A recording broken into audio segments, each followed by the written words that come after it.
Представи си изгрева, мека златна светлина, която нежно докосва върховете на планините и разпръсква мрака от нощта. Така Божията любов прониква в душата, като първите лъчи на слънцето, които носят топлина, надежда и нов живот. Когато човек отвори сърцето си за тази любов, страхът започва да отстъпва, а мислите се изпълват с мир и спокойствие.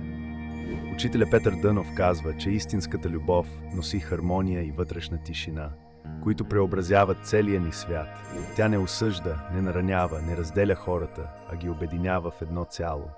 Божествената любов учи на доброта, смирение, търпение и чистота на мислите, които водят към истинска свобода. В този момент душата се изпълва със светлина и усеща своята дълбока връзка с Вселената и с Бога. Ако повече хора живеят с любов, светът ще стане по-красив, по-мирен и по-добър за всички. Всяка добра мисъл, всяка добра дума и всяко добро дело са като слънчеви лъчи, които осветяват живота ни и разпръскват тъмнината. Любовта е езикът, който всички души разбират без думи.